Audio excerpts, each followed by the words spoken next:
Welcome to Follow Your Curiosity. Ordinary people, extraordinary creativity. Here's how to get unstuck.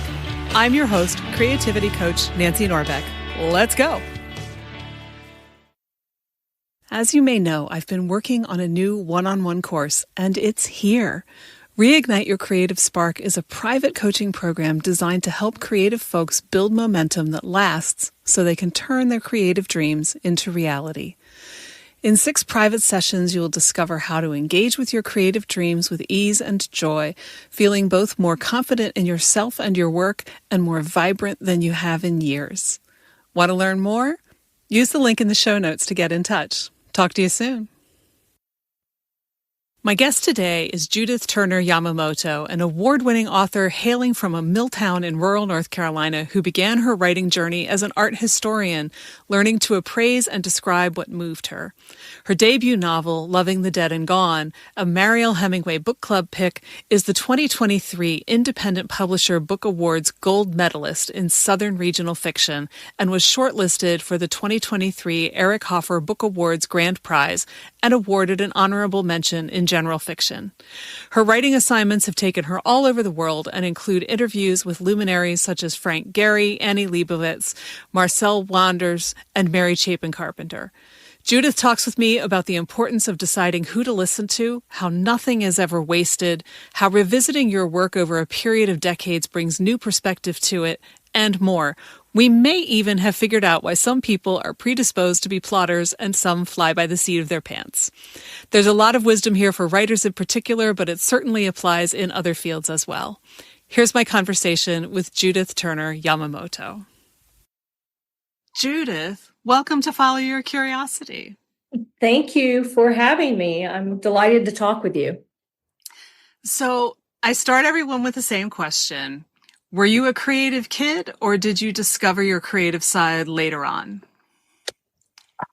Well, I think it was there, but it was smothered. I was born into an insular, rural mill town in central North Carolina, and I don't think that I ever heard the word creativity. There was smart, but smart, that's sort of intoned clever, right? But you couldn't be too clever.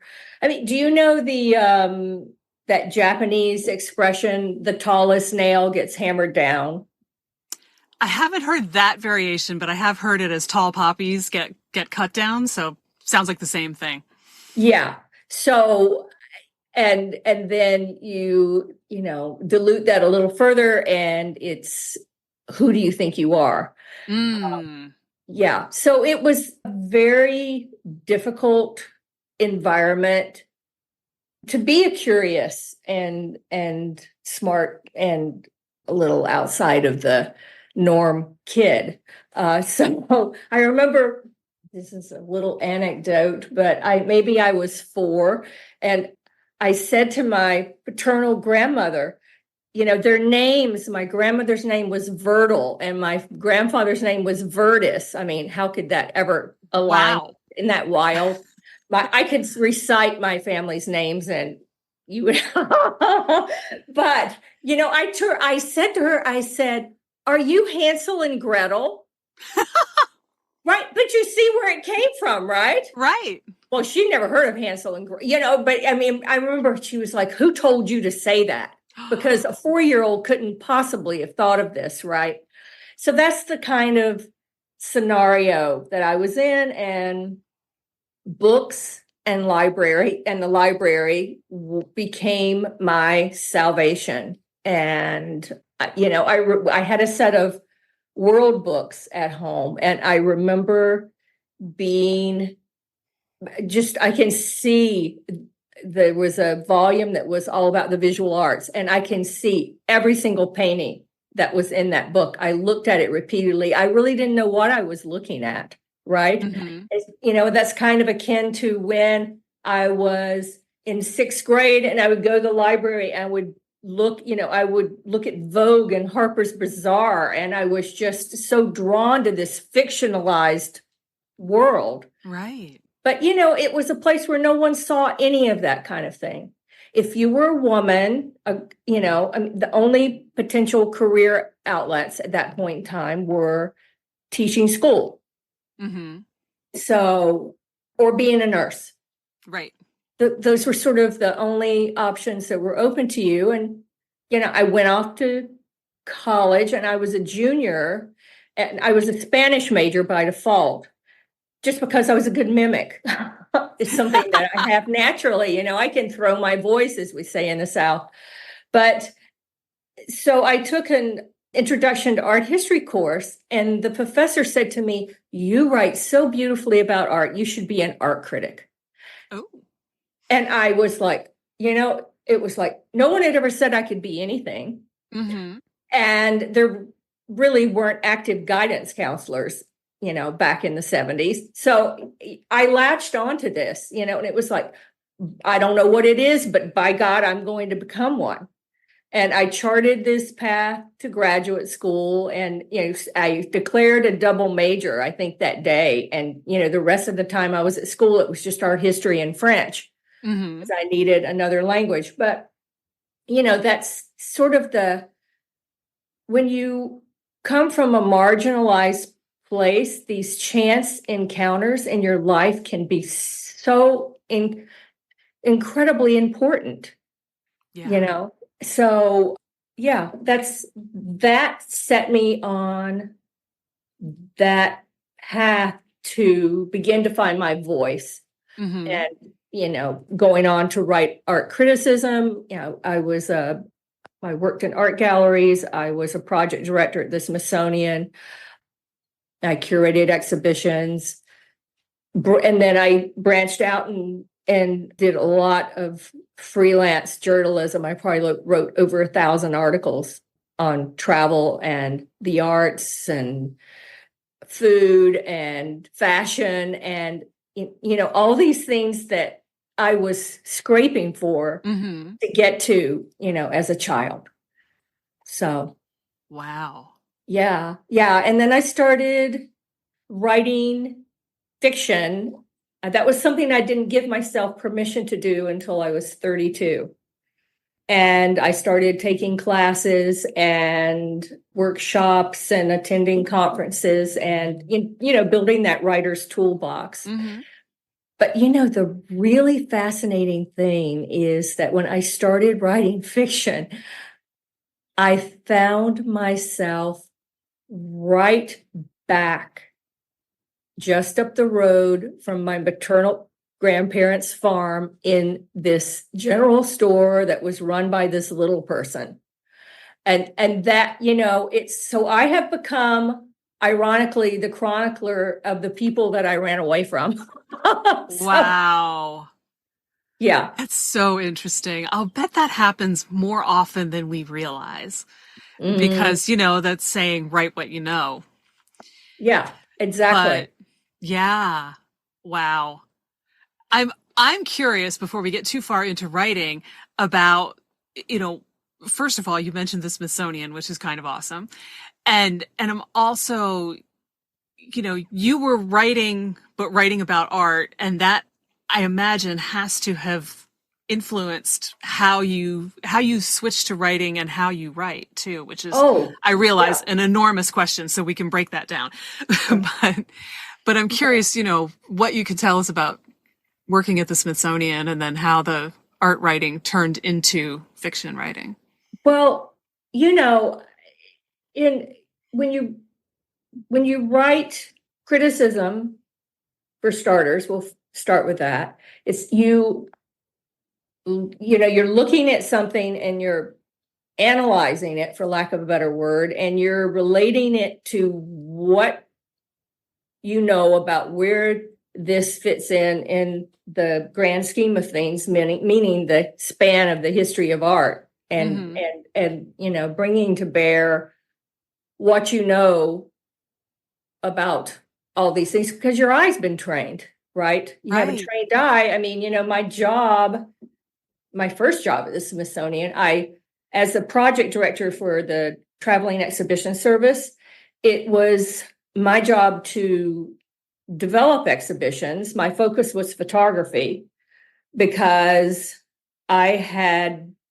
prior to coming there, I had worked for Harry Lunn, who is the art dealer who put photography on the map and drove up the auction prices for Ansel Adams.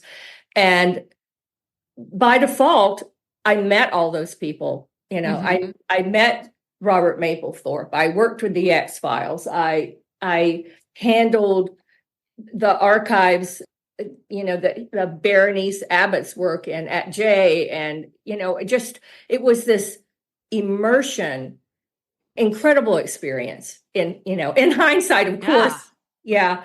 But that positioned me when I went. So they're like, "Oh, you're a photography expert," right? So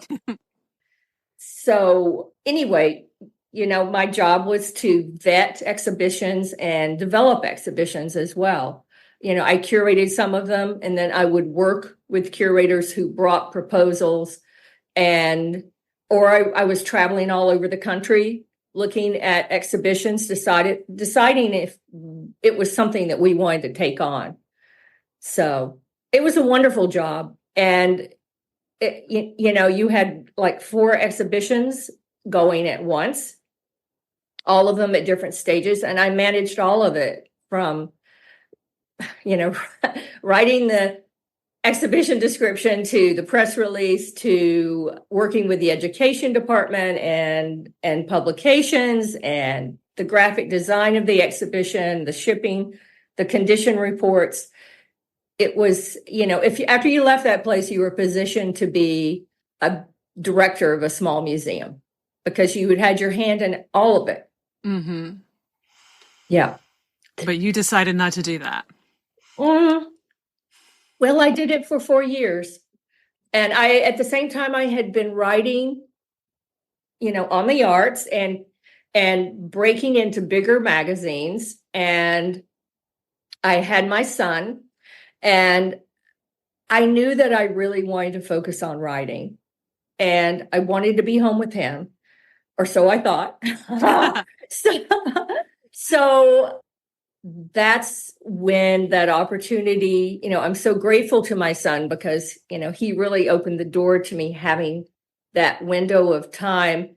I didn't sit around in a house coat. I was writing, he went to nursery school in the mornings and I wrote fiction in the morning. And then in the afternoon when he was napping, I worked on my articles or did interviews. So it was this wonderful thing that went on for 12 years straight. And there were publications, there were awards, there were agents, there were fellowships. And then there was this break where I went back to the Smithsonian about 12 years in and started working full time as the head of public affairs at the American Art Museum.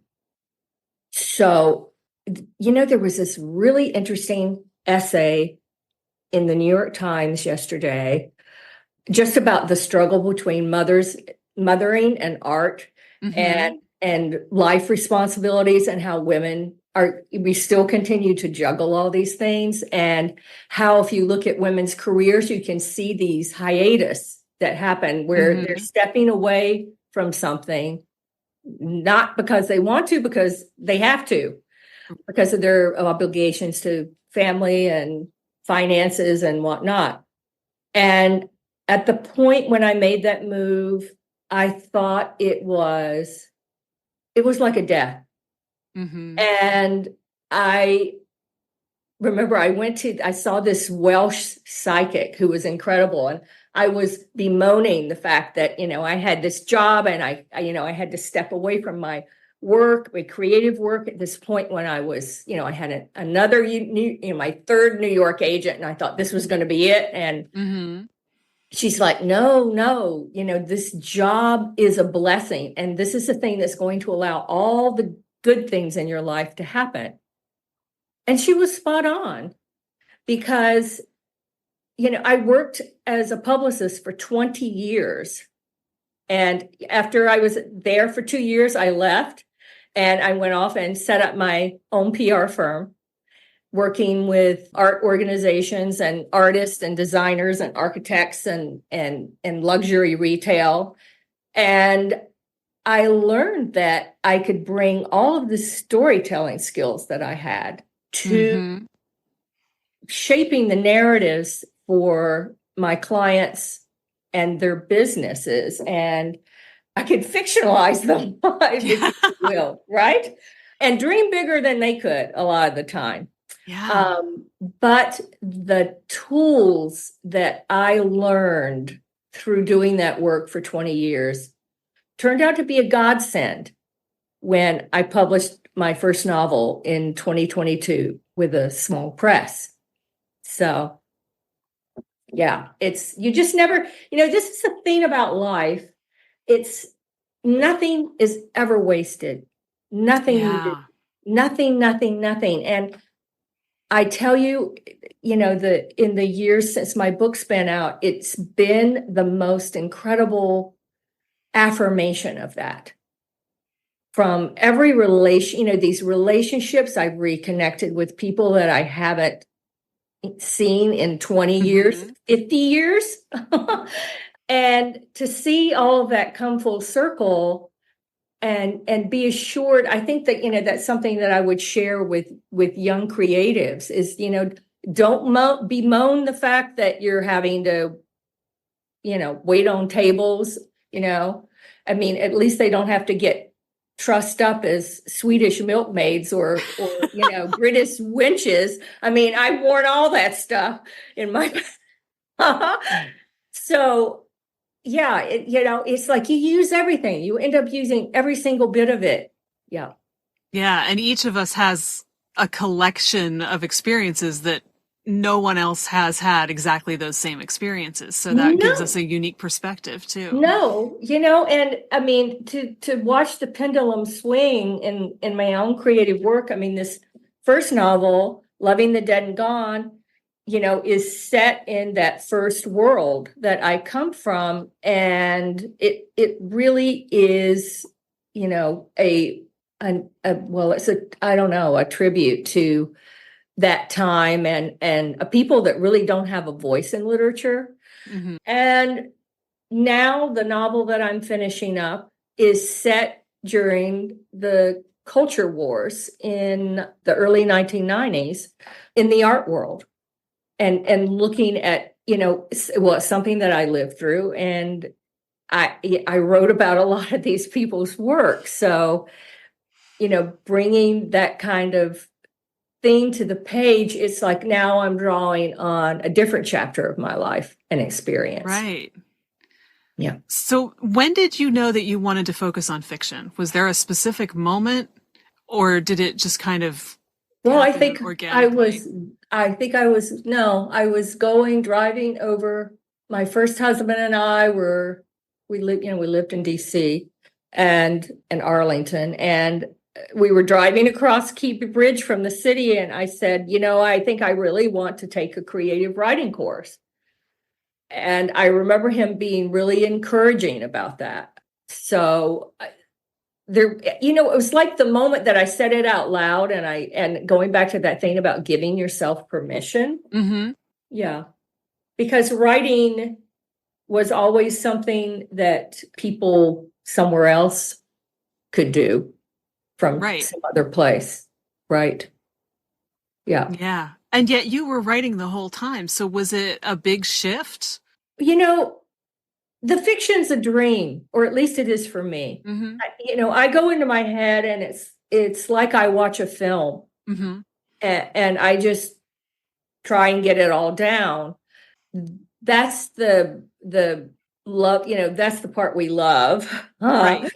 And then comes, later this grueling kind of going over it and rewriting it. I rewrote my first novel. I think I've rewrote it 5 times over 30 years.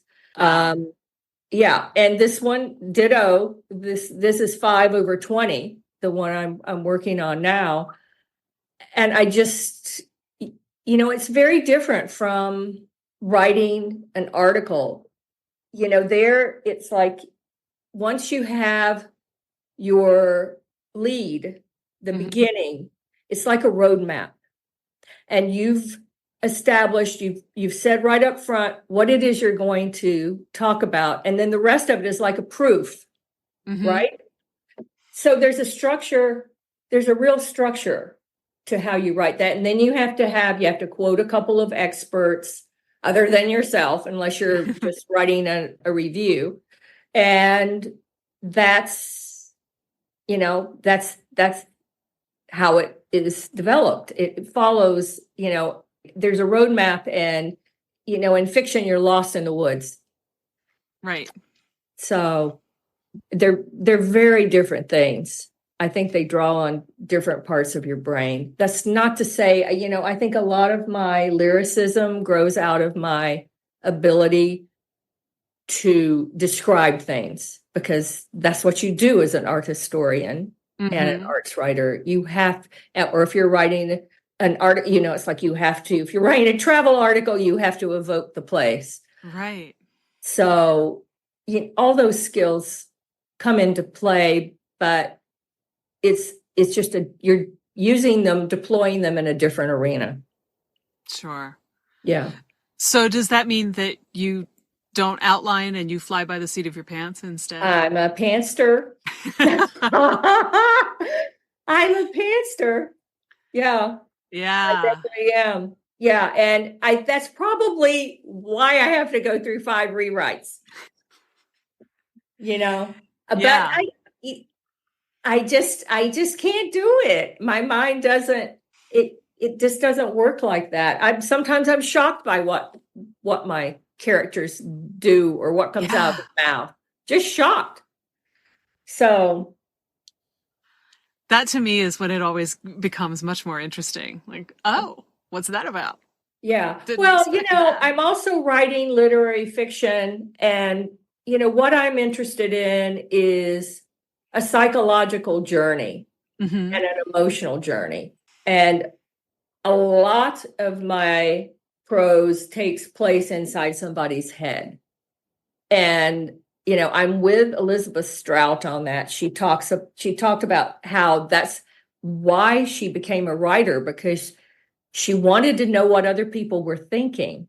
And fiction is really the only medium that takes us inside someone else's head. Yeah. Right? And you're experiencing the world from someone else's point of view. And that to me is the value of it. It's what I look for and what I read, and it's what I want to share with my readers. Yeah. I find myself just wondering as we're talking about this, I'd never thought about it before, but people in the writing world talk about plotters versus pantsers.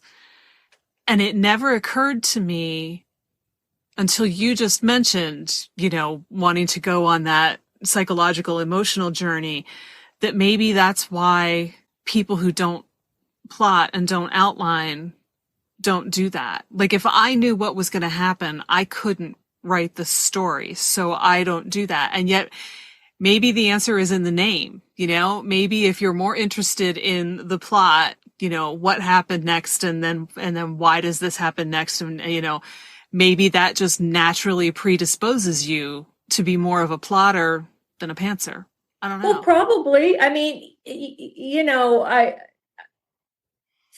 there have been many reviews that talk about the psychological depths of my work. And I think I would have made a great therapist. And so I bring that curiosity about people and their emotional states to my work. Yeah, it makes sense. Because there is sort of a, for want of a better metaphor, kind of like being in a chemistry lab. What happens if I take this person and put them together, and what's the reaction? Like how do they interact? What happens because they happen to be in the same room? Wow, I like that. Yeah, I never thought about that before, but it kind of makes sense to me. That's a nice analogy. Yeah. Yeah, because it is chemistry, and to see a character interact with different personalities within a book is interesting too, right? To see what it brings out in them, and be it their history together or these unnameable things that we can't put our finger on. Yeah. And if you've decided all of that ahead of time, I have to think that people who plot still come across moments where characters want to do different things, and get kind of thrown off of that outline. I have to suspect that happens, though I don't know because that's not my experience. But still.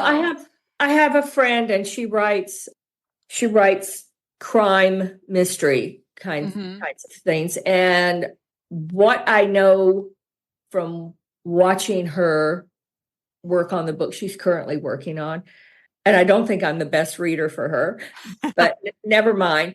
But they don't get bogged down in too much description of the world they're in. There's not a lot of focus given to world making, and I'm all about evoking a place, until it's so real you can smell it. And characters, it's like, some things, but you don't get deeply into their thoughts, or because that is sort of pulling you away from this pull towards the resolution of whatever the plot is, right? Like determining who killed that person. I don't know. I've never, with the exception of my friend, I've never read a mystery in my life. So no mystery, no romance. Right. So it's been a long time since I've read many mysteries, so I don't remember well enough to be able to guess one way or another. But I never even read Nancy Drew. I was reading. Oh wow! I was reading Anne of Green Gables. So that tells you everything you need to know. Yeah, maybe. But it's an interesting question that it's never occurred to me before to wonder if that's what makes one person a plotter and one person a pantser. But it fascinates me because, I've seen the people who are diehard plotters just insist that you can't write a book if you haven't done it that way. And it's like, yeah, you can. I don't know. I couldn't write one the way you do it, but that doesn't mean that I can't do it the way I do it, and vice versa, Well, I heard, who is it? This is interesting. I recently heard Lauren Groff. Get this. She writes all her books longhand. Oh, wow. The first draft is longhand, and she finishes the draft and she locks it away in a box, and then she rewrites the entire thing from memory. This is how she does it. Sever my arm. I mean, right? I remember I took a D.H. Lawrence seminar, like my last year of undergrad, and I'm pretty sure that was basically the same thing he did. And I remember thinking, are you out of your mind? But, because like you, there's no way I could do that. No. But if that's what works for somebody, I'm not going to, judge them for it. Absolutely not. Well, I'm not judging her. Then, I mean, I'm not saying you are. Right, right. Just like, whoa. Yeah, the memory that came to my mind was, I think it was 1987, 86 maybe. And I'm working on one of those first personal computers. Mm-hmm.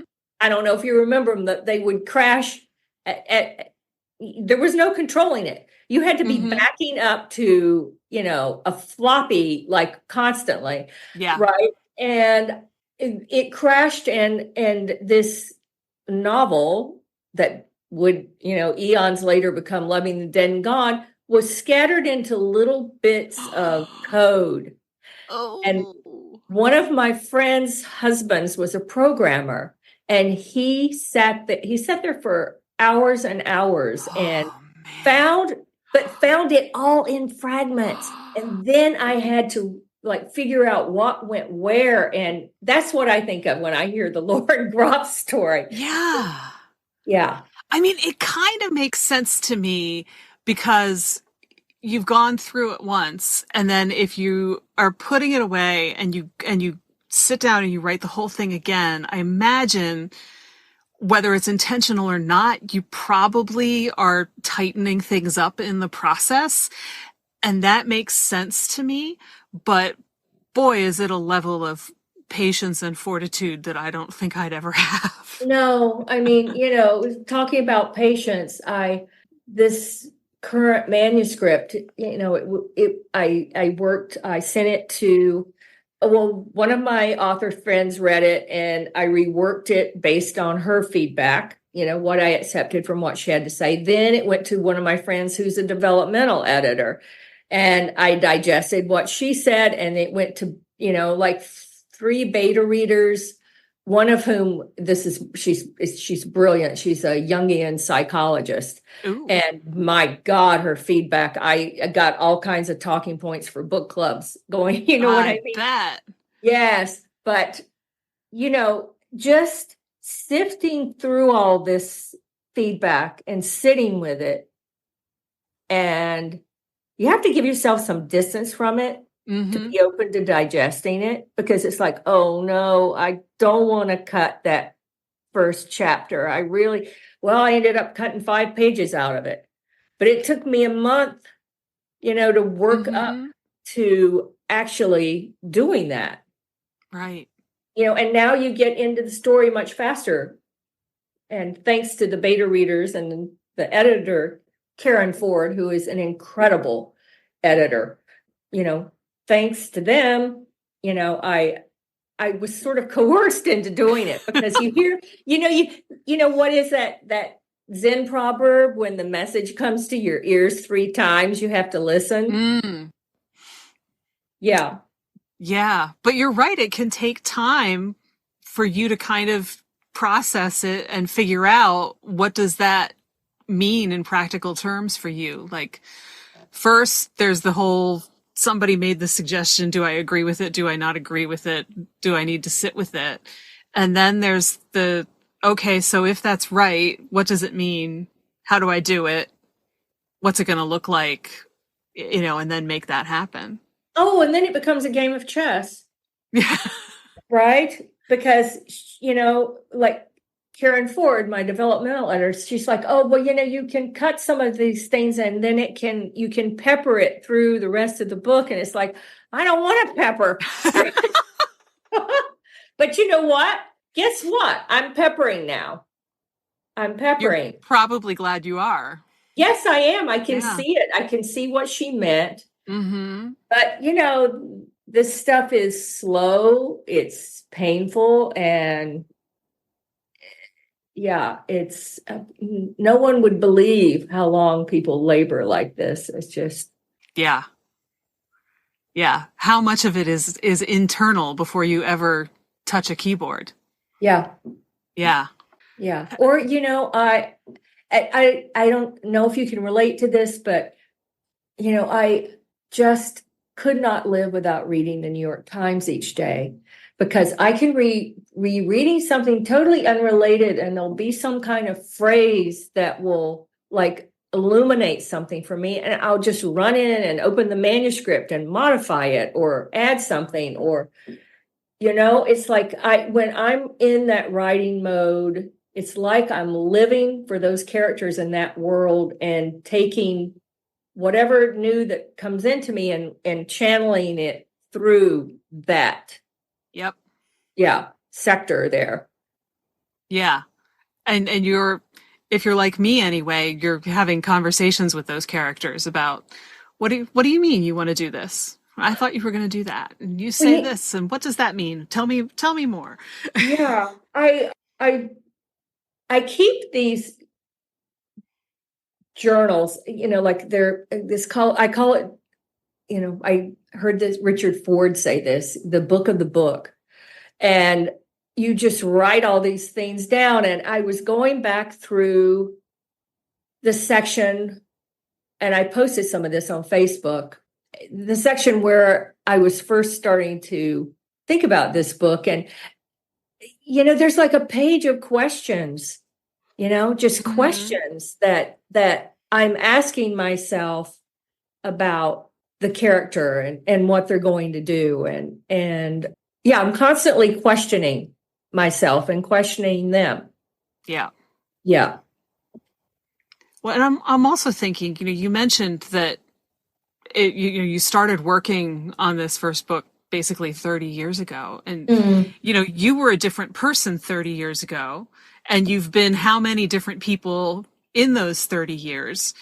Do you have any sense of how that has changed how you interacted with the idea and with your drafts? Oh, well, life, right? When I started that draft, my maternal grandmother was still alive, right? And, now, by the time the book was published, both my parents are dead as well.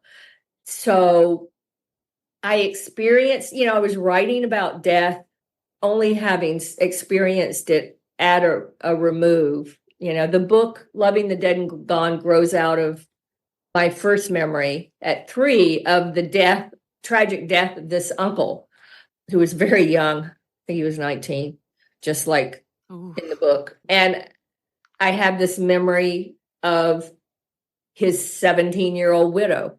And that day that this whole thing happened, and that is the event, that's the event that happens in the book that breaks everything open emotionally in this small community for the 4 characters. So, it's like weaving a tapestry, I think. Every time I came back to it, you're enriching it because, as you said, you're a different person. You've experienced more things, more of life, and you just continue to lay down these additional threads, and it becomes richer. And I don't think that's the kind of thing.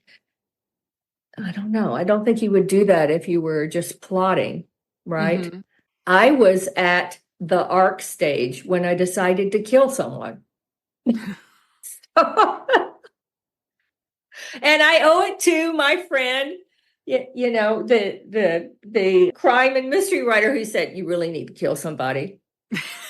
But she was right, because what happened was, taking it from this person having just left and vaguely disappeared to, his love interest,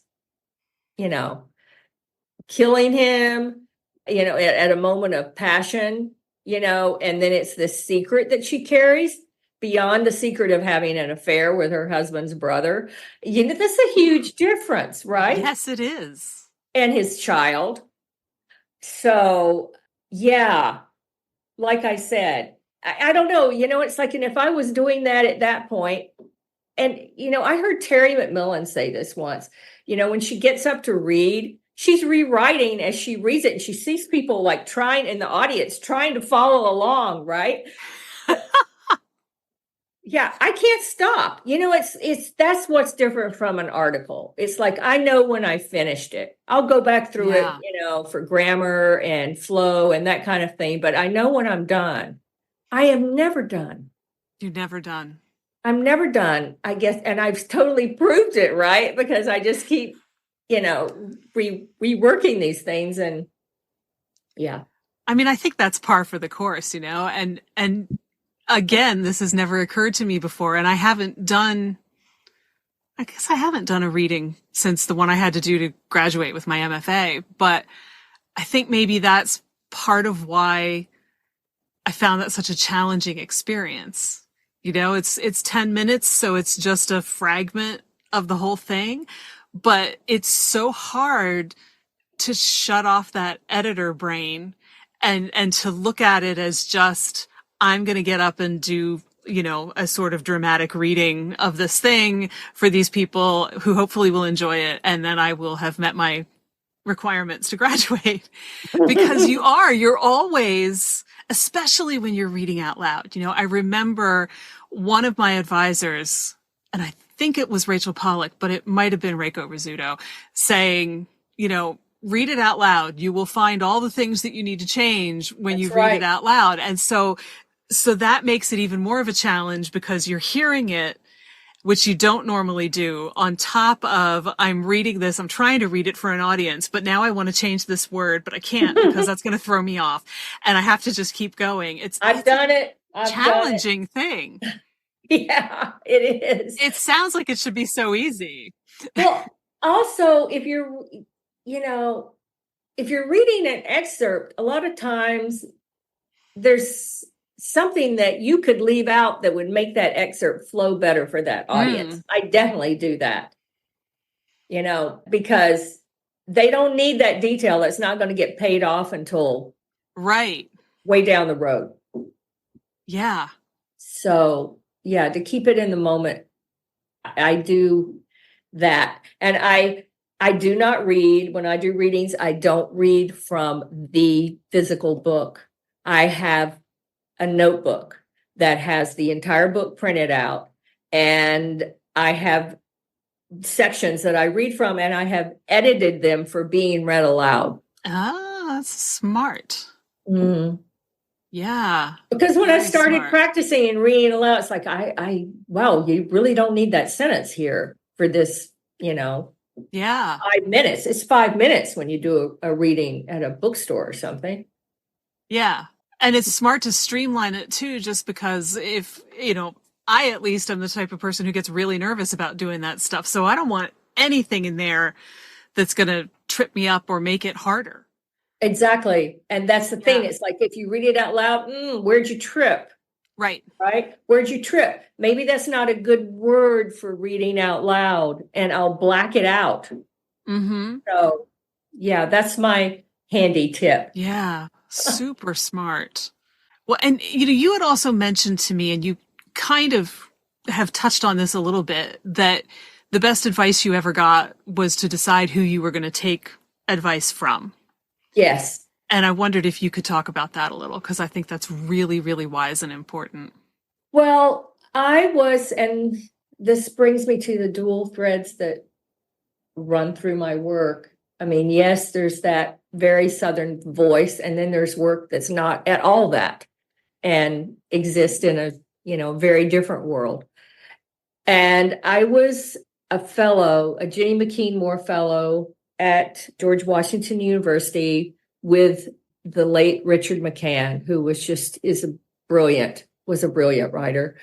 And I had read in class something that was very, it was very Southern. It came out of my first world experience. And then I had read another short story that was totally a 180 from that. And you know how those workshops work. You go around a table and everybody's got something to say. And one person said, well, if you can write like this, then why are you wasting your time writing that Southern stuff? Wow. Yeah. That's bold. Well, if you've ever been in those environments, it can become a piranha pit. Yeah. Especially, once the door is open to that. And I have to say, I learned how to run a workshop from Richard, because he would, usually the teacher speaks at the end, but he would set the tone at the very beginning and say, something positive about the work, everybody's work. And it kept things from going down this kind of path that we just talked about. But after class, I remember I went to him and I said, well, what do you think? What do you think about, what he said? And, am I wasting my time? And he looked at me and he said, Judith, you are going to have to decide who you're going to listen to. You cannot listen to everybody, or you'll end up, writing pureed soup. So, I just, yeah. And, it was, you have to believe in your voice. And I think, here's a thing that is so whacked about writing compared to the other creative arts. My husband is a visual artist. He works in all different mediums, and no one would ever dream of telling him he needs to change a work of art, one of his works, right? But, everyone has a field day with writing. It's just, I've made the mistake. I worked with a very respected agent at one point, and she wanted me to do it. She took me on because of this work, but she wanted me to rewrite the work. And she wanted me to strip all the repressed memory and sexual abuse out of it. And it totally gutted the book. And, why is this protagonist, why is her head like this? Why is she doing this? Her mind, her choices didn't make any sense, right? Well, the book didn't go anywhere. But, it's just, if someone asked me to do that again, I would say no, I'm not doing that. Obviously, we're not a good fit. I would be strong enough and believe enough in myself to find another way, right? Yeah. So, yeah, you got to be careful who you listen to. You do. And I think what you just said is so important too, because so many people, when they're trying to find an agent in whatever field, or a publication record contract, whatever it is, think that they have to turn themselves into whatever that person wants them to be because they're, a sort of authority figure. And that's not really what they should necessarily be. They can be like a guide or a mentor, but they shouldn't be turning you into somebody you're not, and you shouldn't be willing to do that just to get what you think you're supposed to get in terms of that kind of agent or no. And it goes even like with Loving the Dead and Gone. Let me think. About 20 years earlier, the book was optioned by a very reputable small press who shall remain nameless, and they paid me. But the editor wanted me to change the two voices. There are four voices, a choral novel. There are four voices in the novel, four narrators. And she wanted, two of them are in first person. She wanted me to take them out of third person take them out of first and put them into third. So the whole book would be in third person. Well, I did that, and those two characters just died. Just the prose felt so flat because you know what? That's not what I heard in my head. That's not how those voices were speaking to me. And guess what? They decided not to publish the book. Imagine that. Yes, imagine that. I mean, I've seen, it's like at this point, I have seen every kind of scenario in this publishing world that you can see. And I think at the end of it all, you just have to be true to yourself. I could paper the walls of my house with all the times that I heard from either agents or editors that the agents were pitching. This work is so beautifully written, but it's too quiet to succeed in the literary marketplace. Right? Well, guess what? That book came out and it did amazingly well. Yeah. For a small press. And it got all kinds of incredible reviews. So, they don't know. They're playing a guessing game. They really don't know. And they're trying to bet on a winner. Right. I understand that. It's a business. But, if what you're writing is coming from your heart and who you are, you have to remain true to that. Yes. Yeah. And I think that's an interesting tension, between you have to decide who you're going to listen to, which you do, and you have to stay true to yourself. So, it's a learning process to figure out which advice to listen to from the people you've decided to listen to, and which advice of your own, when you need to stick to your guns. Right. And when it's worth saying, maybe there's something in that. And it's not obvious, and it's not always easy. No. But I would say, stay hew as true to yourself as you can. Yeah. Throughout it all. Yeah, definitely. Yeah. Yeah, you don't know everything, but you know a lot. Yeah.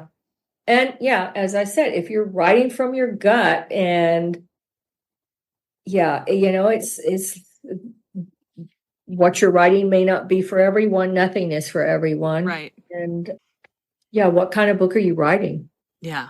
And do you Yeah. want to write the book that pleases everybody else, which it can't ever do, or do you want to write the No, book my that God, pleases no. you? Oh my God. Yeah, it's really interesting. I mean, you put a book out to betas and you get this range of reactions. It's really interesting. It's a really interesting process. Yeah. Well, And, and a lot of time, one thing, this was interesting, like my developmental editor, Karen Ford, she praised this book for, there is a whodunit element to it. This book that I'm finishing up now, The Drawing of Angels, but you don't ever have a clear answer to that question.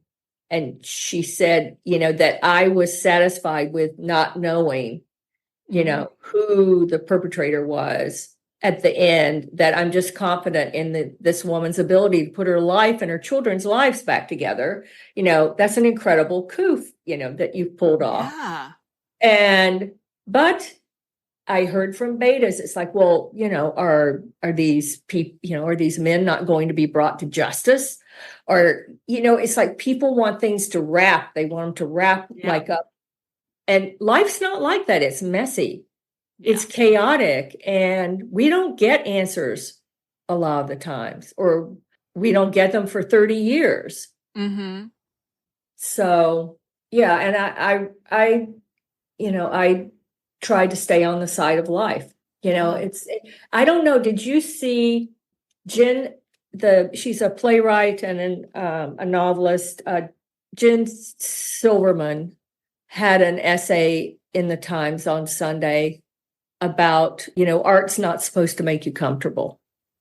Amen to that. I have not seen that, but I'll go look for it. Well, look for it. I mean, I read it and it was just like she was speaking to me. I wrote her immediately thanking her because she so crystallized this whole thing, and she draws eyes to this thing about this curious American tick that we equate art and morality and moral teaching as being one and the same. Ooh. It's deep, and it's a problem. If you think about, here I am writing about the culture wars, when people are moralizing about art, don't know anything about art, and all the trouble that happens from that.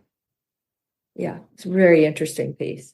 So, yeah, you get a little bit of that. I get that, I see some of that from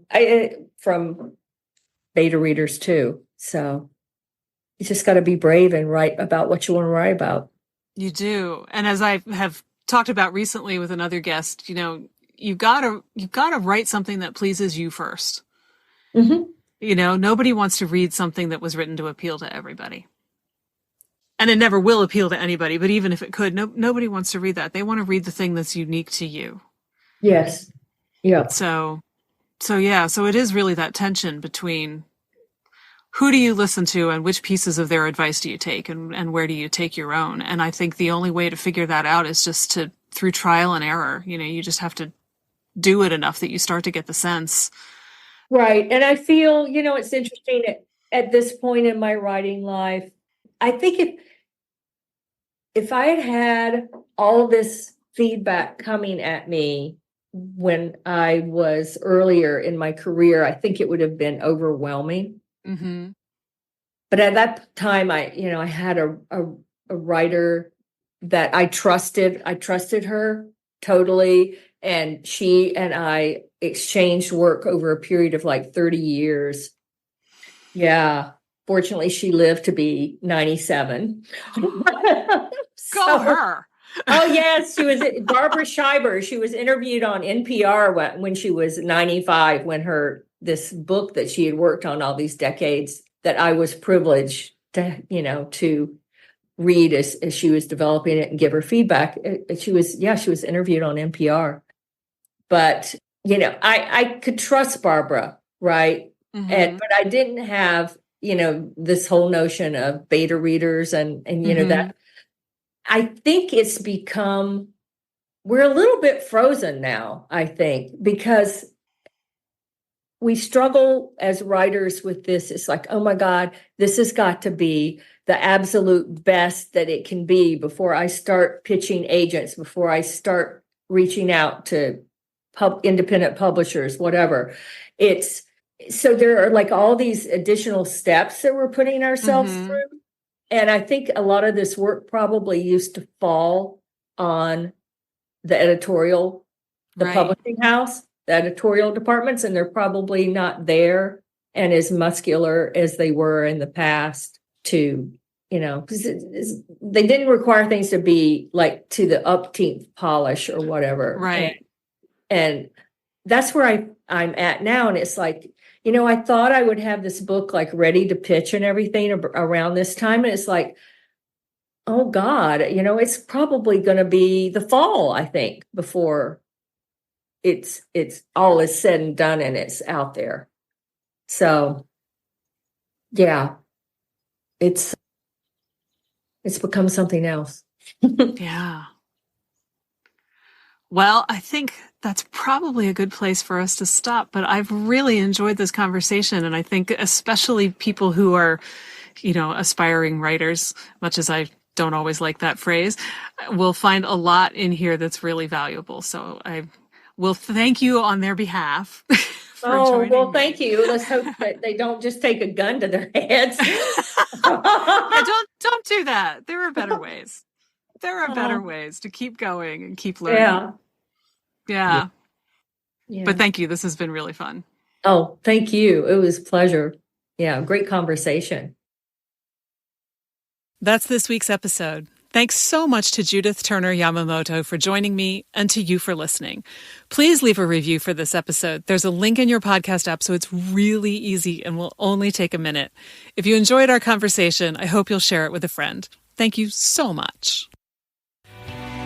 If this episode resonated with you, or if you're feeling a little bit less than confident in your creative process right now, join me at The Spark on Substack as we form a community that supports and celebrates each other's creative courage.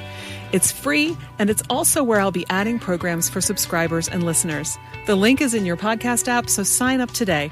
See you there, and see you next week. Follow Your Curiosity is produced by me, Nancy Norbeck, with music by Joseph McDade. If you like Follow Your Curiosity, please subscribe, rate, and review on Apple Podcasts or wherever you get your podcasts. And don't forget to tell your friends. It really helps me reach new listeners.